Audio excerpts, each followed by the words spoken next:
So hi, welcome to Noise Podcast. I'm Shane. I'm Glory. And we're here with Mark from 408. And there were some questions to say about their new album, Over the Edge. So congrats on that, by the way. How do you feel about the response to it so far?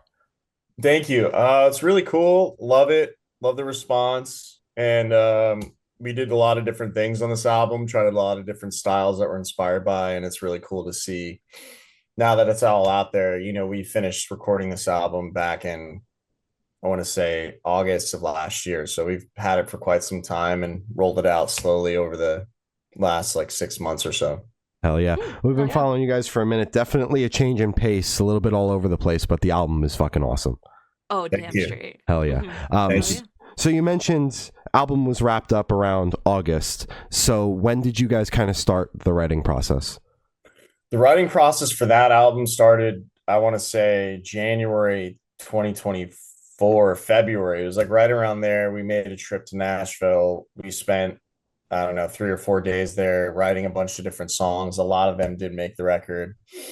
And yeah, that was pretty much it. And we took it to Andrew Wade, and we love working with him. He's probably one of my all-time favorite producers of all time, in conjunction with our other buddy, Andrew Karpovic. And, you know, they did a great job. Production, mixing, mastering, writing. The whole process was, like you said, it was a change of pace, but I think it was necessary for us to do these different types of styles. And I always like, I'm a fan of bands, and I like when they take calculated risks, and I like when they do different things. I don't like listening to the same record over and over and over again. So, you know, in today's day and age with ADD culture, especially with music, it's kind of the move to do that, you know. And I think A Day to Remember is a good example of, they kind of do the same thing. They really, not that we really followed them in any way, but we just naturally gravitated towards like, hey, let's try this song, hey, let's try this song, and kind of went from there. Yeah. So was it intentional to go in and kind of be like, we're just going to throw things at the wall, or did it just kind of happen throughout the process? It was intentional, but it was also calculated. You know, when it comes to the song Over the Edge, like, I'm hyper inspired by indie music and, you know, Temper Trap, Phoenix, Two Door Cinema Club, things like that. So I was like, I'd really want to try a song like this. And then when it came to like Incomplete, the harder song, one of my favorite bands of all time is A Day to Remember, and then Kill Switch Engage, and you know, you can, list goes on from there. Devil Wears Prada, whatever. And we just were like, hey, let's try this out, because I've been in bands before 408, obviously in high school and things like that were metal, and it was natural for me to do the harder stuff as well as some of the other guys. And it was cool to do that. And then with All My Fault, we got a country feature on that. We wanted to make like a folk emo country song. We did. So it was just kind of, it was whatever the creative process drummed up, and if it fit into a genre that we felt like we could execute, we would do it. And that's kind of how the process went. I got you. That makes sense. Gotcha. So is there any meaning behind the album title or cover art? Yeah, the Over the Edge means, well, the song Over the Edge kind of encompasses like the meaning of the album, I would say, which, you know, sometimes you go a little too far in life, whether that would be with friends or in a relationship or with your job or whatever. You know, we kind of just acknowledge that, and that's just part of life. And I guess that's really the meaning of the album. Is it's kind of chaotic, I would say. It's a little chaotic, just as life is. And the album cover art is just representing that in the best way, meaning where the girl is kind of like pushing the guy, and he's about to go off the cliff. And it could be swapped vice versa, you know. Obviously, I wouldn't think that'd be a great imagery for a guy pushing a girl off the cliff. Yeah. Especially from a band of all dudes. Yes, yeah. That would kind of be bad. But not to be sexist in any way, the symbolization of that, it could be swapped no matter the gender, or male or female. You know, sometimes life just throws curveballs at you, and that's just kind of what it is. Absolutely. Hell yeah. So can you tell us a little bit about the writing process for the album? Yeah, it was mainly done in Nashville and Nashville and Orlando. Those are the two places that we write. So Mhm. Nashville was with Kyle Fishman, Matt Thiessen of Reliant K, Nick Bailey, very, very hands-on with us in production and writing ourselves as a band. We did a little bit of writing with Magnolia Park on Incomplete. So that was Mm. a collab, so to speak, Mhm. for at least in the writing process. And as well as Kaylee from Rivals, she wrote her verse. She did a great job. And Evan from TX2, love that dude and their Hell yeah. band. Mm. And but mainly, yeah, everything was just drummed up with a lot of whiskey. That's my advice to write. I drink a lot of whiskey to activate feelings, and Mhm. we just pick up guitars and just see what comes out. Gotcha. So those features, because you guys have your version of those songs on the tail end of the Mhm. record, those features, did each person write their verse and then you guys ultimately did your own version after the fact, or? So we had our versions, and some wrote their own. Some took on the versions that we had, but just tweaked it to their liking. But Mhm. that's typically how it went. Is the song's already written, and we some change. Like Kaylee wrote a whole entire verse and the breakdown part as well. So she did her whole own thing, and some writers just kind of took what we had or tweaked it a little bit. Fair enough. Makes sense. Gotcha. Mm. So, what song off the album took longest to write, and which one is your personal favorite? Mhm. So my personal favorite, I mean, I really thought, and I still do like Over the Edge. I like that song.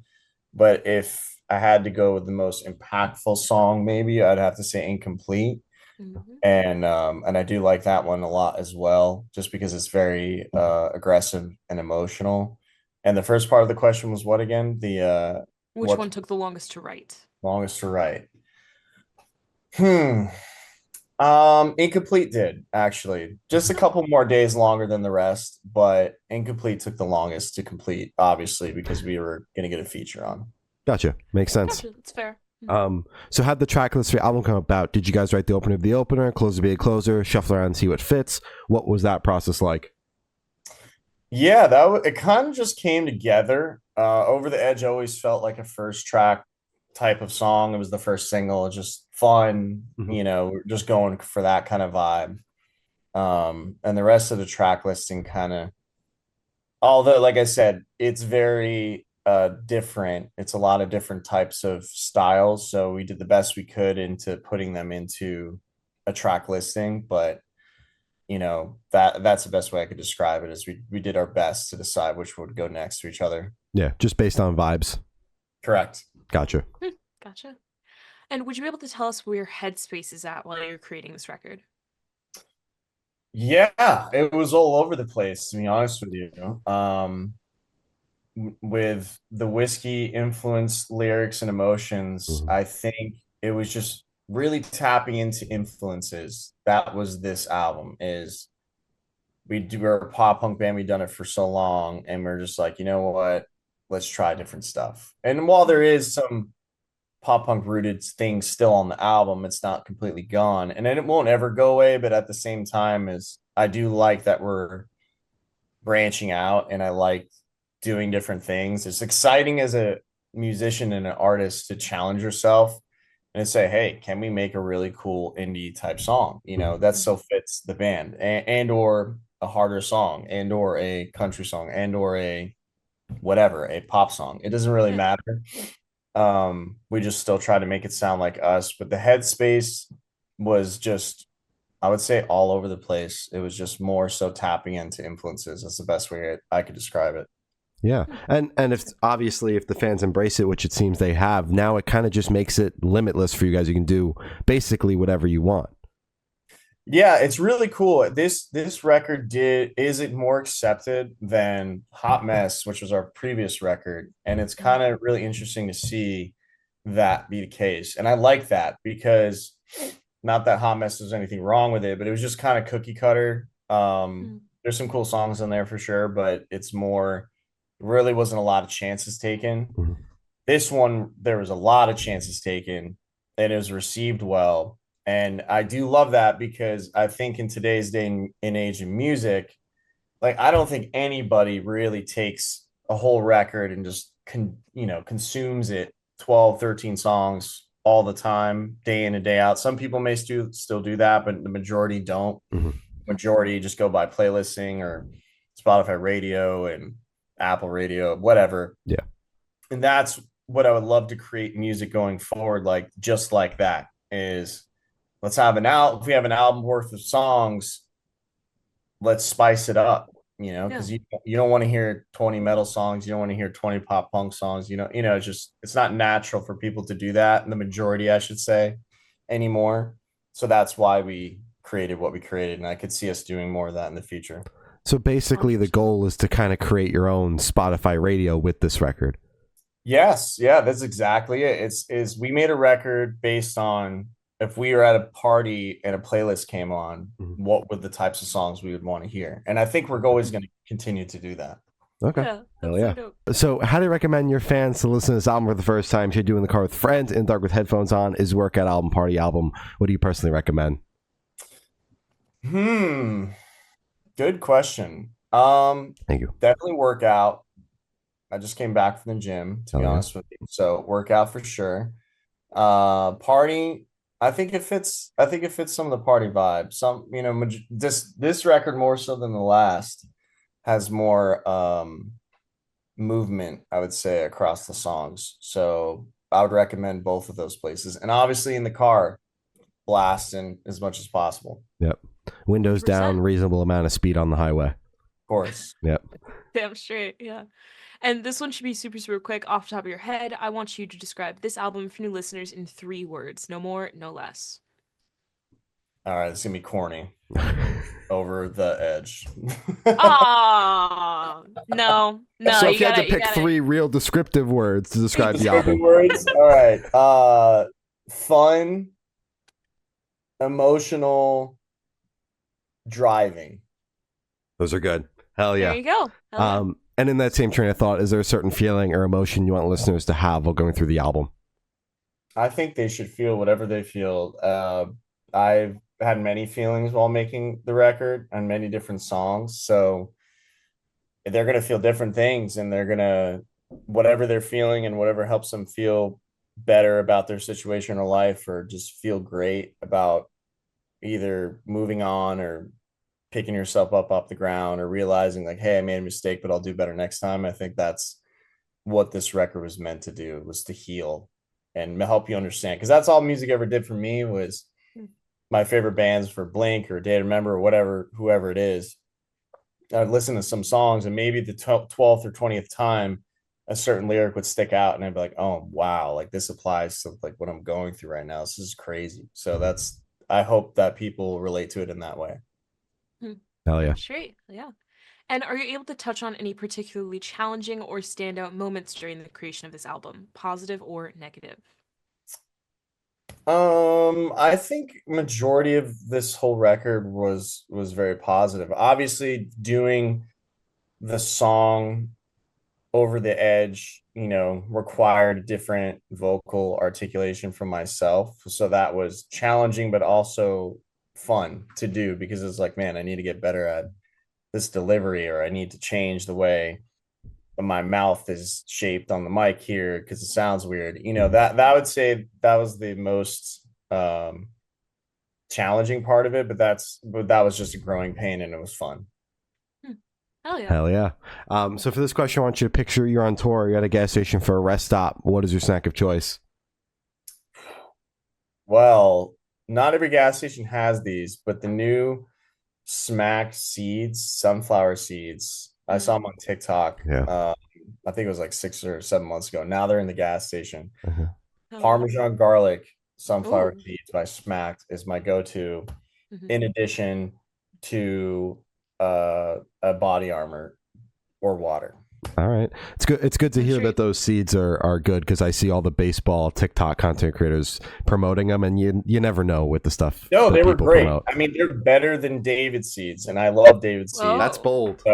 It is. It is. It's undeniably better. Just that flavor alone was like very good. So give it a shot. I'll have to. Damn, you might have just sold me. Yeah, hell yeah. And on the topic of food, if the band was a dish, what dish would the band be and why? Oh man. I would say right now we are a everything pizza. I would say supreme pizza, I should say. Hmm hmm We have a little bit of everything on there, olives, pepperoni, peppers, but we still have the base, which is the cheese and the sauce and the bread. Mhm. So I'd say we're a supreme pizza. That's good. All right. And for the last couple questions, we're going to shift completely away from music and go straight to death row. Boom. So if you're on death row, what would your last meal be with a drink? Death row, my last meal. So is this a dessert after as well, or all of the Hell stuff? yeah. Hell Okay. yeah. So my last meal would be a very large bowl of duck soup. That's my hmm favorite. Vietnamese duck soup or Thai. And then the dessert would be a either a mint chip gelato or a peanut butter cup gelato. And then the drink would be still water and also Pellegrino with lime. And if I had to pick an alcoholic beverage, I would pick an old fashioned. Hell All yeah. right. Solid. And if you could live in one fictional world for a week, where would you live? I would live in Bikini Bottom. Hell yeah. Chilling with the sponge. That's right. Mm-hmm. Hell Yeah. yeah. Damn straight. And I've asked the last question. Every single person that we've spoken to have said that is the most important question. What is your favorite color? It used to be blue, it probably still is blue, but purple has kind of tied it, so it's hard to say for me. It's blue or purple. Shout out Hell purple. yeah. Hell Shout yeah. out. So as I said, that's all the questions we have today. Is there anything that you would like to plug? Just check out the record if you haven't already.